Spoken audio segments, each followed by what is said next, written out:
La història de Catalunya està farcida de personatges històrics importants, grans guerrers i herois, i avui concretament us en parlaré d'un d'ells, en Roger de Llúria, que va ser l'almirall més victoriós i respectat a Europa a la seva època, a l'edat mitjana.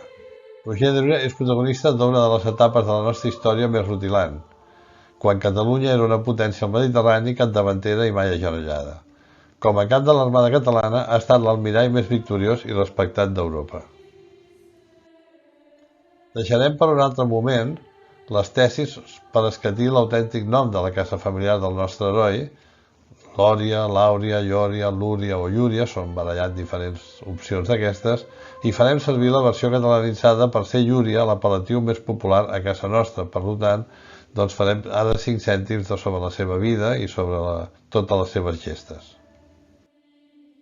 Va néixer al Regne de Sicília a l'any 1250 i arriba a Barcelona a l'edat de 12 anys, acompanyant la seva mare, dama de companyia de Constança de Sicília, que vingué amb el seu seguici a esposar-se amb l'infant Pere, amb qui Roger es faria inseparable, fins al punt de disposar a ser enterrat, a l'any 1305, als peus del ja monarca al Panteó Real del Cenobi de Santes Creus. Va ser format a la capital del Principat, a Barcelona, i bon coneixedor de les galees catalanes creades a les Reials Drassanes, de les quals sabria treure el màxim rendiment de les seves prestacions innovadores. Esdevingué un militar imprescindible a la cort catalana, arribant a servir fins a 5 reis: Jaume el Conqueridor, Pere el Gran, Alfons el Franc, Jaume el Just i Frederic de Sicília. Aquí en aquesta imatge veiem una maqueta de com eren les galeres aquestes catalanes en aquell moment, que es van aconseguir gràcies a la direcció també del Roger de Llúria en fer-se les tresses i a dominar tot el Mediterrani. Nomenat almirall de l'Armada Reial per Pere el Gran a l'any 1283, va ser victoriós en la batalla de Malta d'aquest mateix any, la del Golf de Nàpols a l'any següent, on va desplegar una gran astúcia i capturar Carles d'Anjou, la de les Illes Formigues 2 anys després, i pot ser la més estudiada, la de Nàpols, a l'any 1287, entre d'altres.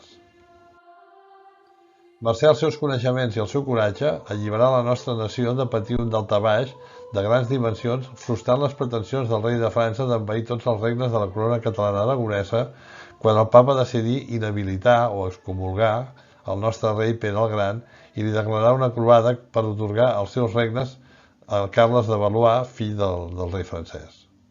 Les aclaparadores victòries dels estols catalans sobre els croats, més nombrosos en naus, van amargar l'existència del sobirà francès, que acabà traspassant enmig d'una retirada desastrosa, com explicaré més endavant. Finalment, un heroi més que ens ajuda a comprendre l'ancestral tradició guerrera catalana. I entrem en el detall de les gestes d'aquest personatge del que avui en parlem, de Roger de Llúria. Parlem de les seves victòries i de les poques derrotes, que també en va tenir alguna, de Roger de Llúria. Repassarem els triomfs de l'almirall, que sempre va lluitar fidel a la causa de la corona catalano-aragonesa i que va convertir la seva flota en la més poderosa de la Mediterrània. En un context historiogràfic en el qual la visió que preval és gairebé la de la prepotència, o almenys la de la preponderància, inherent a les paraules que la crònica de Bernat Desclot posa en fanfarroneria extrema en boca de Roger de Llúria. I diu: «Ne sol no em pens que galera na altre vaixell gos anar sobre mar menys de guiatge del rei d'Aragó, ni encara no solament galera ni lleny, mas no creu que ningú peix s'agós alçar sobre mar si no porta un escut amb senyal del rei d'Aragó, en la coa per mostrar guiatge d'aquell senyor rei d'Aragó». Això són unes paraules que va pronunciar a Roger de Llúria, diuen, a Cadaqués, quan va conquerir el castell de la població de Cadaqués als francesos. D'aquest text que us acabo de llegir corre una versió, diguem-ne, més nacionalista, que posa en boca de Roger de Llúria, i diu que ni els peixos creuaran la mar que no duguin a la seva esquena les 4 barres de Catalunya. Roger de Llúria va néixer i créixer a Làuria, o Lòria, o Llúria, com ja hem comentat, una baronia del regne de Sicília situada a la vora de la mar Tirrena, a la confluència de les regions de Campània, Calàbria i Basilicata. El seu destí va lligar-se al de Pere II el Gran quan tenia 12 anys, de resultes del casament del rei. La seva mare era la dama de companyia de la princesa Constança de Sicília, la futura esposa de Pere II el Gran, i el casament va dur mare i fill a la cort catalana. Segons les cròniques de Desclot i de Muntaner, Roger de Llúria es va convertir en almirall de l'Armada Reial Catalana el 20 d'abril del 1283, quan Pere II, que encara no era rei, destituí el seu fill bastard, Jaume Pere, com a comandant de la flota i nomenà en el seu lloc a Roger. Era l'inici de la llegenda, que es va forjar lluitant al servei de 5 reis diferents, com ja hem dit, Jaume I, que era el pare de Pere II el Gran, i els 3 fills d'aquest, Alfons II, Jaume II i el rei sicilià Frederic II. Si voleu saber més coses sobre la vida i les gestes del rei Pere II el Gran, de Catalunya, tercer de l'Aragó, us convido a veure al canal meu de Romànica a la Motxilla el vídeo que hi ha sobre Pere II. I anem a la primera victòria, que va ser a Malta, l'any 1283, amb aquest quadre que veieu aquí, representa les vespres sicilianes, que va ser l'inici de la guerra. La primera de les grans victòries de Roger de Llúria va ser a Malta, on Carles I d'Anjou, el rei francès, havia enviat una flota marsellesa per recuperar l'illa que s'havia declarada obedient a Pere II a través de les vespres sicilianes, d'una revolta que hi va haver, perquè els francesos havien matat el seu rei legítim, que era el pare de la dona de Pere II. I tenim un dibuix, una pintura de Manuel Aguirre i Monsalve, amb la que ens dibuixa el rei Pere el Gran. Amb aquesta esquadra de naus, les tropes catalano-sicilianes dugueren a terme un seguit d'incursions pel litoral peninsular, guanyant places i illetes com Ísquia o Capri, fins que l'objectiu principal quedà a l'abast, Nàpols, el cor del poder angeví i el seu segon gran triomf. Amb aquest dibuix veiem una mica l'esquema de com es va produir la batalla naval aquesta entre les naus angevines i les naus siciliano-catalanes, manades per Roger de Llúria.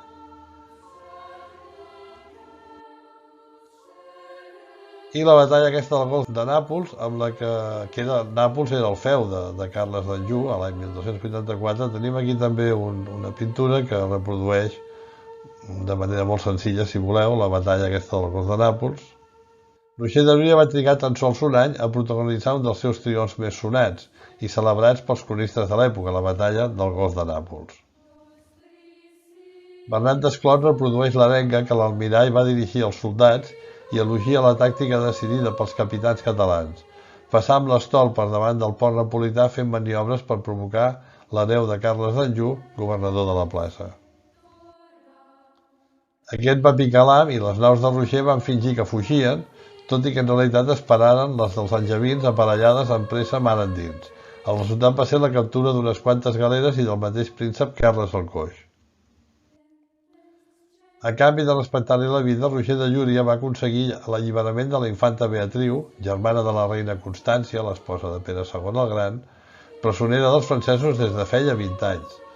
Tots els esforços de Carles per recuperar Nàpols van resultar nuls.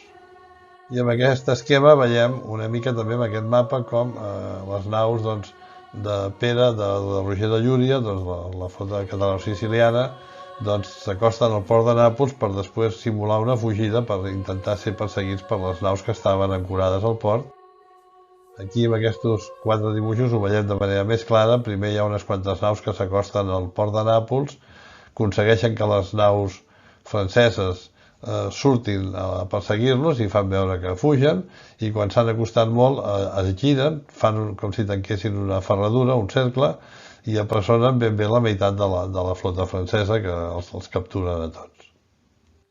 Després hi va haver la batalla de les Illes Formigues, la seva victòria més recordada, a l'any 1285. Les Illes Formigues són unes petites illes, uns esculls, que estan situats entre Palamós i Palafrugell, davant de la costa de Girona.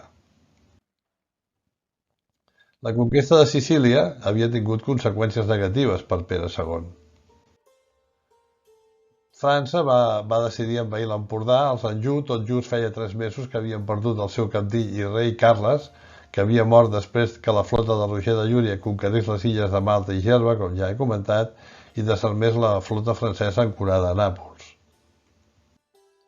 Arran de la presa del territori, el papa Martí II havia excomunicat el rei Pere, i havia decretat que els estats del monarca passessin a mans d'un fill del rei de França, de manera que Felip III havia ocupat el Rosselló i l'Empordà i ja assetjava Girona.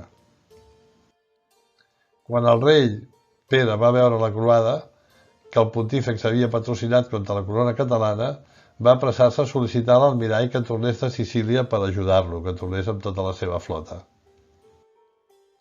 El rei català Pere el Gran sabia que la millor flota naval del moment, amb Roger de Llúria al capdavant, ja era de camí cap a Catalunya per ajudar-lo. Les tropes croades van posar setge a la ciutat de Girona el 26 de juny. Amb aquesta pintura hi ha una reproducció imaginària de com devia ser això. I amb aquesta altra fresca que veieu ara, del setge de Girona del 1285, que procedeix de la canònica de l'església de Sant Vicenç de Cardona, una pintura que va ser manada a fer-se per Ramon Fol de Cardona, que es conserva actualment al Museu Nacional d'Art de Catalunya i que es pot anar a veure allà, i que una mica dibuixa els principals fets d'armes i de fet és la primera representació gràfica coneguda de la ciutat de Girona. Era el 28 de juliol i les informacions que van extreure'n van ser molt útils al Roger de Llúria, que just un mes després va encerclar la flota enemiga a les Formigues i embestint-la amb els esperons de les seves naus, aquelles com les que heu vist a la maqueta, en va enfonsar una bona part, mentre causava centenars de víctimes amb una intensa pluja de sagetes per part dels ballesters. A primers d'agost els francesos venceren la resistència del reducte gironí. Després d'una aferrissada defensa, el 15 d'agost, el rei en Pere es va enfrontar a les tropes franceses en una batalla amb un resultat indecis, una mica podríem dir que va ser com un empat. I llavors va succeir la batalla aquesta de les Illes Formigues. L'arribada de l'almirall Roger de Llúria va capgirar els esdeveniments al capdavant de 40 galeres, va destruir l'armada francesa davant d'aquestes illes. Els quadres francesos van arribar a Girona per terra, però els almogàvers i la flota de Roger de Llúria van destruir el seu hostal de naus al Golf de Roses. Era la nit del 27 al 28 d'agost del 1285. I a més de milers de víctimes que causaren a l'enemic, el triomf significava deixar-lo, el rei francès, sense comunicació naval i sense possibilitat que els assetjadors de Girona rebessin reforços. En aquest mapa veiem una mica les diferents batalles que es van produir i la principal, la de les Illes Formigues, enfront de Palamós, que era on volien arribar les naus franceses per desembarcar tropes i aprovisionaments per l'exèrcit que estava sitiant la ciutat de Girona. Roger no va tenir cap mena de mirament amb els enemics que havia capturat a les Formigues. Com era habitual a l'època, no anaven per masses punyetes, no es van fer presoners. Els ferits se'ls van lligar a un vaixell i el van fer mar endins, amb tota la gent lligada, i fins que el vaixell es va enfonsar o es va morir. Aquest cop, però, es va deixar en vida 260 soldats francesos, aquí creuats.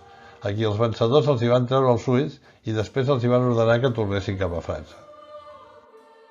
Per tal de guiar-los, a un dels presoners, només amb un, el van deixar borni, o sigui, només li van treure un ull. Es tractava d'aconseguir que expliquessin l'horror que havien viscut i de dissuadir altres mariners francesos d'acudir a la croada. Entretant, Felip va proposar la capitulació dels catalans que defensaven la ciutat de Girona. Signada la capitulació, les tropes evacuaren la ciutat i els francesos van entrar a Girona el 5 de setembre. Malgrat això, els croats no van poder mantenir les posicions degut a la desfeta que els havia produït l'esquadra comandada per Roger de Llúria, que els va privar, com ja he dit, de tota la seva intendència i dels seus reforços. El pla del rei començava a tancar-se. Girona es va rendir el 7 de setembre després que Roger de Llúria hagués impedit qualsevol possibilitat de bastir-la. La manca d'avituallament i una epidèmia miraculosa de les mosques de Sant Narcís va provocar la retirada dels francesos fins al Rosselló. Hi ha una llegenda sobre la plaga de mosques que van patir els francesos. I amb aquest dibuix representa una mica això de les mosques que us estic comentant. De fet, tenim aquí una crònica que us la llegiré, que parla d'aquest fet i diu que primerament Déu, se suposa, els envià una plaga de mosques que n'hi havia tantes que en la resta del món mai no s'havien vist, tantes alhora. I eren mosques tan grosses i tan grans com un gla i entraven pels narius i pels cers dels cavalls, que no hi valien mantes ni proteccions de cuir ni cap altra cobertura que els ho pogués impedir. I un cop havien entrat per un dels dits llocs, No hi havia cavall tan fort ni tan poderós que no caigués immediatament mort a terra. Així que en aquella os moriren ben bé 4.000 cavalls de preu i 20.000 dels altres. Sens dubte la plaga que Déu va donar al rei faraó era molt més petita que aquesta. Desmoralitzats, els croats francesos iniciaren la seva retirada cap al Rosselló amb el rei Felip moribund per trobar-se amb l'immens desastre de la matança al coll de Panissars, on els almogàvers els esperaven i van fer una gran carnisseria. Van seguir una tàctica que van deixar passar el gros de l'exèrcit francès que es retirava i van atacar la rereguarda i van anar avançant atacant-los pel darrere, fent realment una destrossa molt important. 20 dies després de la retirada, la petita força francesa, deixada a la guarnició de Girona, es va rendir i retornar a Girona al rei i als seus habitants. Aquí hi ha una reproducció no real de Pere el Gran al coll de Panissars, esperant el pas dels francesos per atacar-los. De fet, això no està documentat, sí que se sap que els almogàvers sí que hi eren i són els que van fer la feina.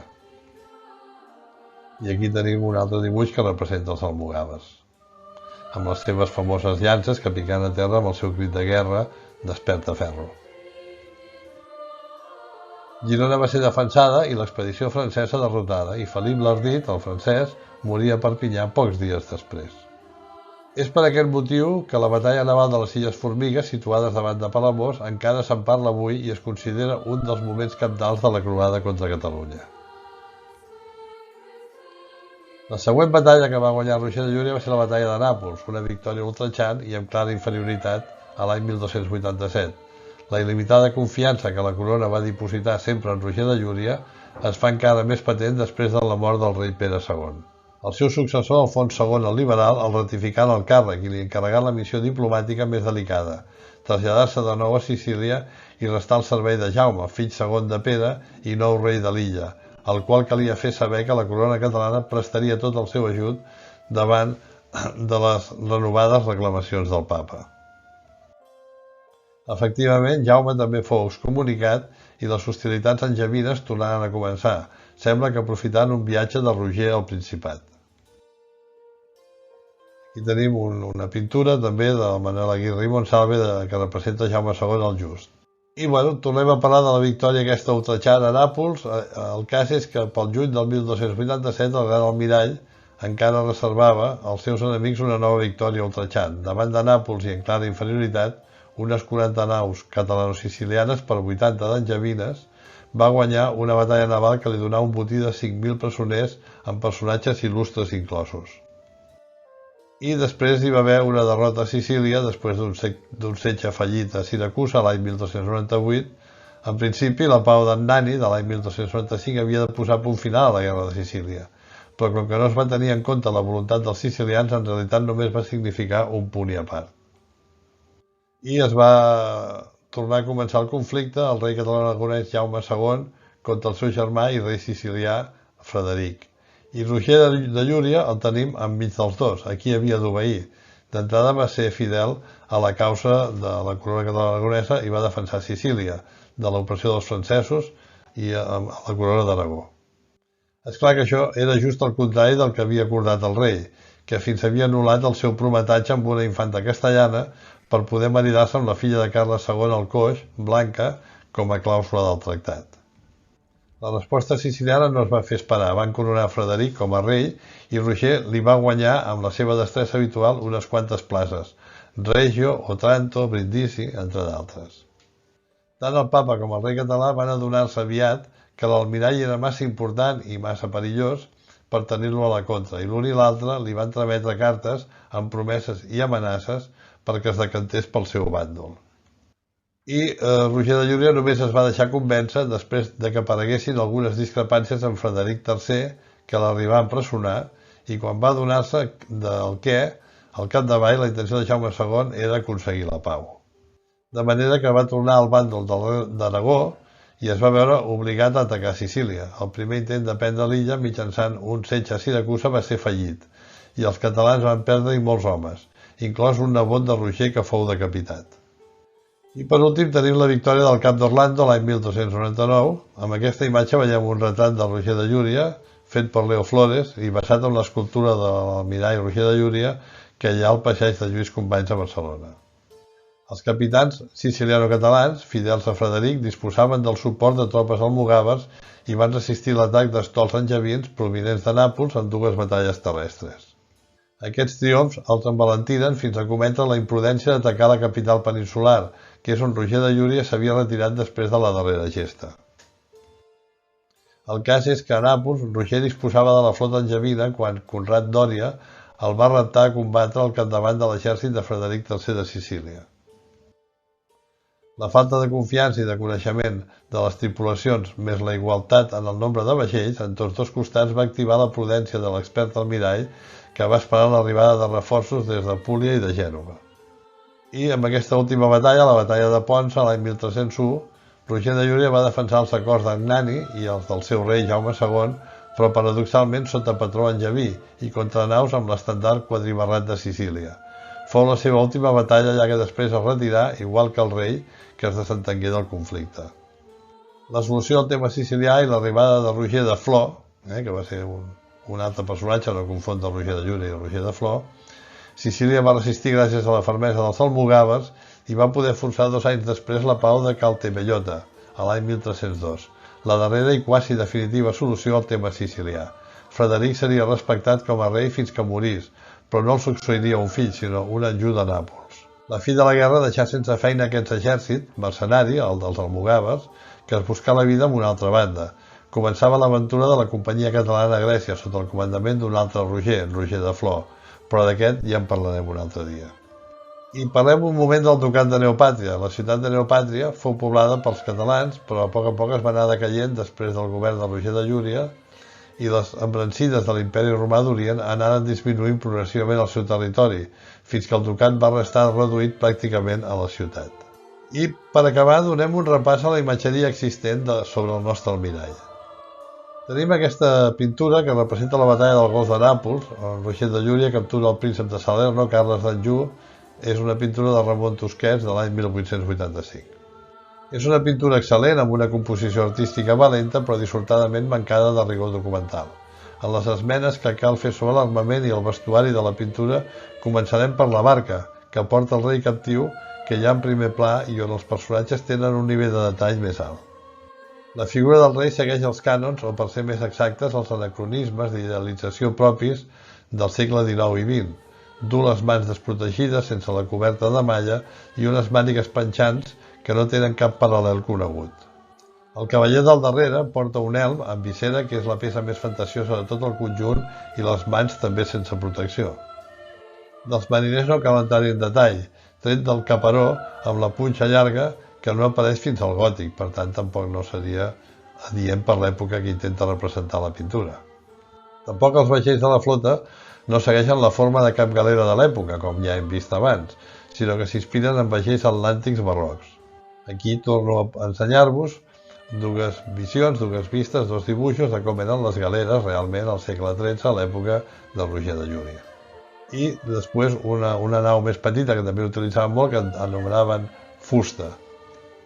I ara podem parlar també de l'estàtua de Feliu Ferrer Galceran, que va esculpir representant també a Roger de Llúria a l'any 1889 i que està a Tarragona. Tal com ja hem vist amb les pintures històriques del segle XIX, la seva qualitat artística és inqüestionable. Feliu Ferrer Galceran ens demostra que és un escultor de primer nivell com tants d'altres del seu moment, l'obra dels quals no ha estat prou valorada i cal reivindicar. Dona a la figura de l'almirall una enorme personalitat i una força èpica admirables. De fet, prioritza l'èpica per damunt de la fidelitat documental, que passa a un segon terme i pren mínimament un referent medieval llunyà. La posició i la forma de la capa sembla poc probable a l'hora d'entrar en combat en un almirall dirigint una flota. Els braços al descobert, sense protecció, és cosa impensable. En el món medieval no hi ha constància de bastó de comandament, en canvi, d'ús habitual durant l'època que va viure el pintor. La túnica, amb motius heràldics i l'armament sí que són encertats, inspirats de les estàtues jacents dels sarcòfags de la primera meitat del segle XIV. I ara anem a veure com realment suposem que devien anar vestits en aquesta època de Roger de Llúria i quina seria la imatgeria adequada. Tractem d'un personatge, Roger de Llúria, històric, d'alt nivell i, per tant, posseïdor d'un armament d'una gran qualitat com correspon a un militar aristòcrata de la seva condició social. Sortosament hi ha un conjunt prou extens d'imatges contemporànies al personatge que ens faciliten la feina, ja que ens deixen veure detalls de les tipologies tant del vestit com de l'armament que són pròpiament catalanes. La malla de ferro és l'element protector bàsic, li cobreix tot el cos, de cap a peus, porta una protecció addicional al coll i al clatell anomenada gorguera, que tant pot ser de malla com rígida, i al cap du un elm hemisfèric anomenat cervellera. A sota les cames duien les calces de ferro, unes mitges que protegien fins i tot els peus, i de sota genoll fins a mitja cuixa una genollera tèxtil. A sobre de la malla hi porta una sobrevesta de roba de bona qualitat amb un faldó llarg i màniga 3/4 amb l'escut heràldic pintat.